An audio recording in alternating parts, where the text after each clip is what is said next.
you do something that's really unique in comic books. I think only you and one other person I know do VR in comic books. And how did that come to be? Well, when we started, so that's a little bit of a longer story. So I was editor-in-chief for Todd McFarlane. I was pencil and inking Spawn.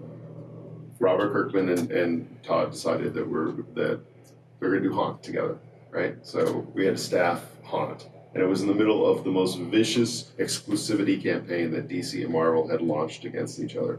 Anybody and everybody who was any good was under contract. I would call people up, I go, hey, that sounds really cool. And it's like, so when are you available? 5 years from now? It's like, it was just like everybody. And we'd bring in, some people that we'd want to work with and have meetings, and Todd would be in there, and Todd would be like, yeah, but you don't want to be known for doing, Stan and Jack's characters. You want to be known for doing, your own characters and stuff. And Robert, of course, would chime in with the same thing. And I'd be sitting in the back, going, I used to do my own characters, and it's like, and after enough of those, it's like, it was just, I gotta be going. I gotta be going. So, Marvel made it clear that I could get a nice gig there, and I figured, okay, I'll do the Marvel gig, and then I'll do my creator-owned thing. The Marvel gig will pay for my creator-owned thing, right? And then I was contacted by Skip Brittenham, who's my current partner in Anomaly Productions. And he was like, okay, I want to do this graphic novel. And at first, he's a big entertainment lawyer. And whenever you do have your own publishing company, like, so we had Avalon before that, and also my Haberlin Studios, custom comics are a good way to make a living. So a custom comic is basically like, we did Stan Winston's comics, right, for him.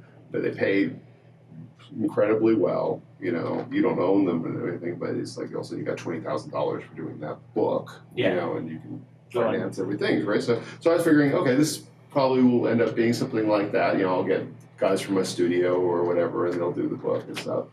But we hit it off, and we saw eye to eye and everything, and Anomaly, the first one, came out of that, and I'm like, okay, let's do something that no one's done. Let's do huge widescreen, let's do gigantic, let's go big and go home with the thing. And it's like, yeah, let's do it. And he was on the same page, and it's like, no artist gets to do a landscape comic book hardly at all, So, not to mention the landscape graphic novel, and the first one is the longest original full color graphic novel ever done. So it's like, okay, great.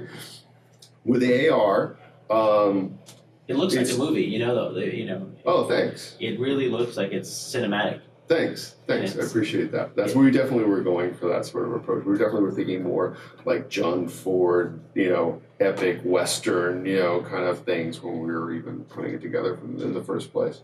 But it was a case of what else can we do that's new? What else can we do that's whatever? And when we first started doing it, AR was coming up, but you needed to have these intrusive QR codes in the middle of a page, and I don't think half people still know how to use a QR code anyway. Yeah. And I wouldn't use QR code just because I had to download the app. Yeah. And go through it and get the thing, and then by the time I was like, oh, that was that thing worth it for me to go take an hour to download the app and find that QR code, and so it turned into a whole thing. Yeah, and so it was like, no, we're not going to do that. And then it became, all of a sudden, they've changed the SDK. Now we'll recognize images. We're like, okay, let's go there. That sounds great. And then the idea then was, what really excited me as a creator was the ability for us then to recognize images.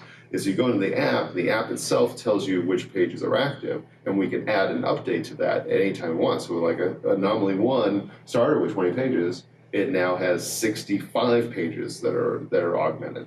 And you look on the app, and they'll have a little new badge by the next update, and you just turn to that page, and boom. So it's the only graphic novels that can grow after publication, which I think is really, for a creator, that's really exciting. And that's so cool that the content will go, and not only has grown, but it's tripled. It's more than tripled. It's gone from 20 pages to 65 pages. Yeah. And that's incredible, especially for someone who buys something and it just can always keep coming back to it, always keep revisiting it. Yeah.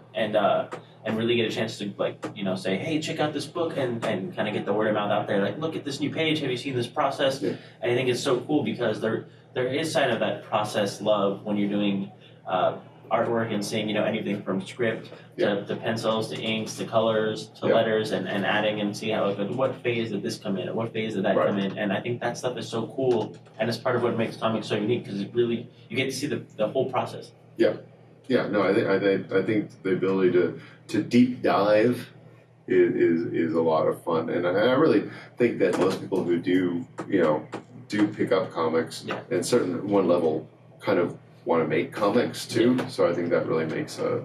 I want to hold this up and just show some of this beautiful artwork off. That's Anomaly 2, the Rubicon that came out at the end of last year. This is. And that's being updated bi-monthly with new augmented reality.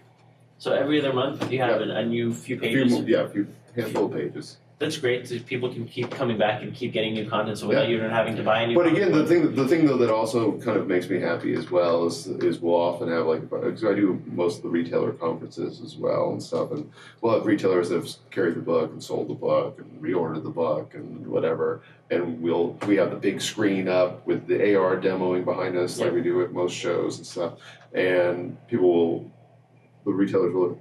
I didn't know it did that, and they've sold it already and they liked it, and we have people who bought the book and come to get it signed by me. They go, I didn't know the book did that, but they liked it and enjoyed it without that. So it's like, okay, it works both ways. That's all good by me, They have it's really interesting because those shows are amazing from a publisher perspective. Yeah. I've done the Diamond Retailer Summit, Comics Pro. Yeah. They're great with a great chance to get to know the comic book stores because they're. In a lot of ways, they're the gatekeepers for getting people word of mouth out. Yeah. And if you're going to have your book on the counter as they're selling, people are going to pick it up because it's right there, and they're the ones who are like, hey, have you heard about Anomaly? Have you heard about this thing? Have you heard about Spawn Witchblade? Yeah, I mean they're the curators. Yeah. So it's really important.